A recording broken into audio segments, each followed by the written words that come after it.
গল্প আত্মার আগলে, লেখিকা সানজিদা আক্তার মুন্নি। পর্ব ৩। পাঠে আছে আমি স্নিগ্ধা আক্তার।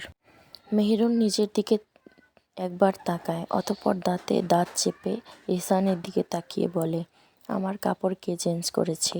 এহসান সোজা সাপটা উত্তর দেয়, আমি। মেহেরুন আত্মা কেঁপে ওঠে, চিৎকার করে বলে, তোর এত বড় সাহস হয় কি করে আমার অনুমতি ছাড়া আমায় স্পর্শ করার? বল। এহসান কঠোর গলায় বলে, নিজের সীমা পার করিস না মেহেরুন। আমি তোর স্বামী, সম্মান দিয়ে কথা বল। আর তোর সর্বাঙ্গে স্পর্শ করার দাগই আছে আমার। মেহেরুন পাগল হয়ে যাচ্ছে, নিজের মাথা নিজে চেপে ধরে বলে, আমি মানি না এই বিয়ে, মানি না এই স্পর্শের অধিকার। আমি চাই না কোনো নোংরা হাত আমার শরীরে পবিত্রতা নষ্ট করুক। আমি সব সময় কোনো পবিত্র হাতের স্পর্শ পেতে চেয়েছি, কিন্তু এখন এ বলেই ডুকরে কেঁদে ওঠে মেহেরুন। এহসান মেহেরুনের চোখের জল জোর করে মুছতে মুছতে বলে, চিৎকার করিস না, এ হাত এখনও তোর শরীরে স্পর্শ করিনি। তোকে কাপড় চেঞ্জ করেছে একজন মহিলা, করিয়ে দিয়েছে, তবে এটা ভাবিস না এই হাত তোর শরীরে স্পর্শ করবে না। এই নোংরা হাত তোর সর্বাঙ্গে বিচরণ করবে, দেখিস। মেহেরুন এহসানের এমন কথায় কোনো প্রতিক্রিয়া দেখায় না, উল্টো আরও তেজি গলায় বলে, আমার বাপ চাচাও কিন্তু কম যায় না। এহসান তালুকদার, আপনি আমায় বিয়ে করলেই কি হবে? পেয়ে তো যাবেন না। এতক্ষণে হয়তো এই খবরটি তাদের কানেও পৌঁছে গেছে। নিশ্চয়ই তারা আমায় এখান থেকে, এই জাহান্নাম থেকে উদ্ধার করবেন। মেহেরুনের এত আত্মবিশ্বাস দেখে দাঁত কেলিয়ে হেসে ফিসফিসিয়ে বলে, এত ভরসা করা ঠিক নয়। আমি তোর বাপ চাচাকে আগেই টাইট দিয়ে রেখেছি। কথা বলে দিয়েছি যে যদি তারা কোনো দ্বন্দ্ব ফাসাদ করে তবে তাদের আদরের মেয়ে মেহেরুন মানে এই একেবারেই শেষ। এ বলে এহসান হাসতে থাকে। মেহেরুন চিৎকার করে, তুই আর কিছু বলতে পারে না, তার আগেই দরজা কড়া নাড়ে। এহসান বলে ওঠে, চলে আসো। দরজা ঠেলে ভিতরে ঢুকে মনিরুল তালুকদার আর তার বেগম, তাদের সাথে তার বড় ছেলে এমরান আর তার বেগম আমেনা এবং এশা। মেহেরুন তাদের দেখে নিজের মধ্যে প্রাণ ফিরে পায়। কোনো কিছু পরোয়া না করে এক লাফে উঠে যায় বিছানা থেকে। মনিরুল সাহেব সামনে যায়, গিয়ে তার হাত নিজের হাত দিয়ে আঁকড়ে ধরে, অভিযোগী গলায় বলে, বড়দাদা দেখুন না এহসান চাচা কি শুরু করেছে। এসব কি হয় বলুন না বড়দাদা, আমি কি করে ওনার স্ত্রী হতে পারি? বলুন না বড়দাদা, বলুন না। মনিরুল সাহেব মেহেরুনের মাথায় হাত বুলিয়ে বলেন, এই সবই তোর বাপ চাচার বোকামির ফল রে মেহেরুন, এখানে আমার কিছু করার নেই রে। মেহেরুন আঁতকে উঠে ওনার হাত ছেড়ে দেয়, তারপর এনিশা বেগমের হাত ধরে কান্না জড়ানো কণ্ঠে বলে, বড়দাদি তুমি কিছু বলো, এটা তো অন্যায়। ও বড় দাদি, আমি তোমার নাতনি না, তুমি আমার দাদু না, তাহলে এটা কি করে সম্ভব বলো ও বড় দাদু। উনিও মাথা নিচু করে নেন। মেহেরুন এমরানের কাছে যায় আর বলে, ও বড় চাচা তুমি কিছু বলো, এটা কি ঠিক? বলো এহসান চাচা কি ভুল করেনি? ও চাচি আম্মা তুমিও বলো না, এটা ভুল না, খারাপ না? তারাও কিছু বলে না। মেহেরুন এশার কাছে যায়, ওর হাত শক্ত করে জড়িয়ে ধরে কান্না করতে করতে বলে, এশা তুই তো কিছু বল, এশা তুই তো কিছু বল, এশা একটা তো আমার জন্য কলঙ্কের, বল এশা, এশা বল না, তুই তো আমার সব, তুই কি আমার পাশে থাকবি না? এশা কি বলবে? মেহেরুন এমন আকুতি শুনে সে নিজেই কান্না করে দেয়। নিজের ভাইজানের প্রতি ঘৃণার পাহাড় জমে। মেহেরুন তো তার কলিজার টুকরো, সেই ছোটকাল থেকে তাদের বন্ধুত্ব। যখন মেহেরুন মা ক্যান্সারে মারা যান তখন একভাবে কেঁদেছিল, আর আজ এভাবে কাঁদতে দেখল মেহেরুনকে। নিজের প্রিয় বান্ধবীকে কাঁদতে দেখে নিজের চোখেও জল ছেড়ে বলে, আমার কিছু করার নেই রে জান, আমি সত্যি সত্যি এত জঘন্য কিছু কখনোই সমর্থন করি না। তখন মনিরুল সাহেব বলেন, দেখ মেহেরুন, এটা একদমই হালাল, তাই এতে আমি কিছু করতে পারবো না রে। এটা এহসান আর তোর বাপ চাচার মধ্যের চুক্তি। মেহেরুন এমন আকুতি মিনতি দেখে নিজের অন্তরও কাঁদছে তার। মনিরুল সাহেব যতই নিজের ছোট ভাইকে দেখতে না পারে, তবে তার নাতি নাতনি যথেষ্ট ভালোবাসেন, আর তাদের মধ্যে সবচেয়ে মেহেরুনকে। কিন্তু ওনার তো কিছু করার নেই, মেহেরুনের বাপ দাদারাই তো এই জঘন্য চুক্তি করেছে।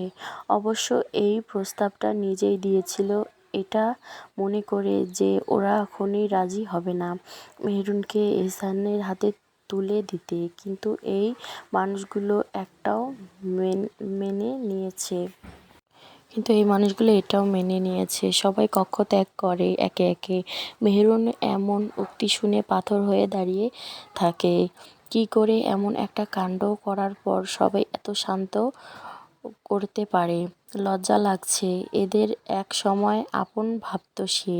নিজের উপর লজ্জা লাগছে। তখনই ঈশা চলে যেতে নিলে ঈশার হাত খাবলে জড়িয়ে ধরে বলে, না না না, তুই আমায় ছেড়ে যাবি না। ঈশা আমতা আমতা করে বলে, আমি তোদের স্বামী স্ত্রীর মধ্যে থেকে কি করব বল? এতে মেহেরুন চিৎকার করে বলে, তোর ভাই একটা পশু, ওনার সাথে আমার কিছুই নেই। তুই যাবি না আমায় ছেড়ে। তুই তো কসম করছিলি কখনো আমায় একা করে যাবি না। তাহলে বল না, কেন যাবি? মেহেরুন পাগলামি দেখে ঈশা নিজেকে সামলাতে পারে না। তাও মেহেরুনের গালে আলতো করে ছুঁয়ে বলতে থাকে, সারা জীবন থাকবো তোর, যাব না আমি তোকে ছেড়ে। মেহেরুন ঈশাকে বলে, আমার বাড়ি যেতে দে ঈশা, আমি বাড়ি যাব। আমার ছোট ভাইজানকে তোর ভাই অনেক মেরেছে, আমার ছোট ভাইজান এর অনেক কষ্ট হচ্ছে। ঈশা, আমার ভাইজানকে খুব দেখতে ইচ্ছে করছে, ঈশা তুই আমায় নিয়ে যা। তখনই বাজখাই কণ্ঠে এহসান বলে, ব্যাস অনেক হয়েছে, ঈশা তুই তোর কক্ষে যা। মেহেরুন ঈশাকে আরও শক্ত করে ধরে বলে, না না না, তুই যাবি না। ঈশা পড়ে যায় বিপদে। কি করবে? একদিকে ভাইজানের আদেশ, আরেকদিকে প্রাণপ্রিয় বান্ধবী। এর মধ্যে আবারও এহসান চিৎকার করে বলে, ঈশা তুই যাবি? এতটা ভয়ঙ্কর চিৎকারে মেহেরুন ভয়ে ঈশাকে ছেড়ে দেয়, কিন্তু ঈশা যায় না। সাহস নিয়ে এহসানকে বলে, থা কি একটু ভাইজান। এহসান তখন অগ্নিদৃষ্টিতে ঈশার দিকে তাকায়। ঈশার মনে হয় এখন চলে যাওয়াটাই উত্তম। ভাইজান নিশ্চয়ই পারবে মেহেরুনকে সামলাতে, আর স্বামী স্ত্রীর মধ্যে থাকাটা এমন ঠিক নয়। তাই ঈশা মেহেরুনকে ছেড়ে আলগোছে চলে যায়। মেহেরুন পাথর হয়ে দাঁড়িয়ে থাকে।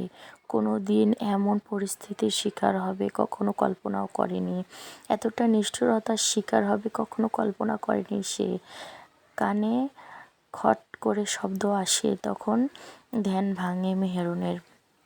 এহসান দরজা লাগিয়ে তার দিকে এগোচ্ছে, কিন্তু মেহেরুন এটা দেখে ঘাবড়ে না গিয়ে উল্টো এহসানের সামনে গিয়ে নিজের দুহাত জোর করে কান্না করতে করতে আকুতি করে বলে, আপনি দয়া করে আমার তালাক দিয়ে দিন। আপনার স্ত্রী হওয়ার মতো কলঙ্কে কলঙ্কিত হয়ে বাঁচতে পারবো না আমি এই সমাজে। তালাক দিয়ে দিন আমায়। এহসান মেহেরুনের হাত নিজের হাত দিয়ে চেপে ধরে বলে, যেদিন থেকে নিয়ত করেছি তোকে বিয়ে করব, সেদিন থেকেই তুই আমার সব কলঙ্কে কলঙ্কিত, আর এমন হাজারটা কলঙ্ক নিয়ে তোকে বাঁচতে হবে সারা জীবন। মেহেরুন এক ঝটকায় নিজের হাত সরিয়ে নেয় এহসানের থেকে, আর দাঁত চেপে বলে, আপনি একটা অমানুষ। এহসান এসবে পাত্তা না দিয়ে বলে, চুপচাপ অজু করে নামাজ পড়, অনেক আগে এশার আজান হয়ে গেছে। এ বলে ক্যাবিনেট থেকে টুপি নিয়ে চাদর খানা মেলে গায়ে জড়িয়ে বেরিয়ে যায় রুম থেকে। উদ্দেশ্য মসজিদে যাওয়া, কিন্তু যাওয়ার সময় বেলকনির দরজা আর রুমের দরজা লক করে যায়। মেহরুন কি করবে বুঝতে পারছে না। তার পরিবারের মানুষগুলো হয়তো অস্থির হয়ে গেছে, আর তার ভাইজান এখন কি করছে আল্লাহই ভালো জানেন। তবে সে নিজের মাথায় গেঁথে নেয়, এই বাড়ি থেকে বের তাকে হতেই হবে, আর সে নিজের বাড়ি যাবেই যাবে। কিন্তু সবকিছুর আগে নামাজ পড়া জরুরি। তাই রুমের বাথরুমে গেল। অজু করে এসে অনেক খুঁজে জায়নামাজ পেল। সেটা বিছিয়ে নামাজে দাঁড়ালো। যখন নামাজ শেষ, মুনাজাত শুরু করলো। কিন্তু এই যে কথায় আছে না, আমরা যাকে নিজের সবচেয়ে কাছের, সবচেয়ে আপন মনে করি, তার কাছ থেকে কষ্টের কথা বলতে গেলে মনে হয় যেন কলিজা ফেটে যাবে। তেমনি নিজের রবের কাছে হাত তুললে বুক ডুকরে কেঁদে উঠল মেহরুন, আর বলল, হে দয়াময়, আপনি ছাড়া আমার আর কেউ নেই। আপনি আমার সব গুনাহ মাফ করে দিন। মাবুদ, আপনি ছাড়া আমার কেউ নেই। আপনি আমার রব, আমি আপনার বান্দা। আপনি তো বলেছেন, তোমরা আমাকে ডাকো, আমি তোমাদের ডাকে সাড়া দেব। সূরা কাফির ৬০। হে আল্লাহ, আমার জন্য সব সহজ করুন। আমাকে বিপদ থেকে মুক্তি দিন। আমার ইজ্জত আর আমার পবিত্রতা রক্ষা করুন। আপনি আমার সব সমস্যার সমাধান করুন। আমাকে শক্তি ও ধৈর্য দিন।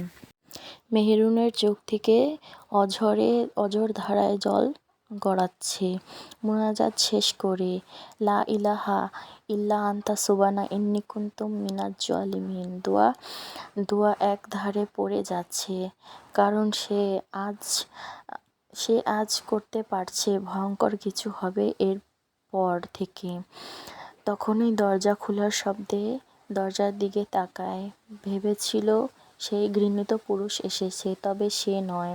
এশা এসেছে। লক্ষ্য করল হাতে খাবারের প্লেট। এশা মেহরুনের সামনে এসে হাঁটু গেড়ে বসে আর খাবারের প্লেটের উপর ঢাকনা সরিয়ে বলে, খাইয়ে দেই আমি? মেহরুন শান্ত গলায় বলে, তোর মনে হয় আমার এ খাবার গলা দিয়ে নামবে? এশা মেহরুনের দিকে অসহায় দৃষ্টিতে তাকিয়ে বলে, কি করব বল? আমি অসহায়। যদি এই পরিবারে ক্ষমতা আমার কাছে থাকতো, তাহলে আমি নিজেই তোকে বাড়ি নিয়ে যেতাম। খেয়ে নে না জান, গত রাত থেকে কিছু খাসনি। ভাইজান বলল,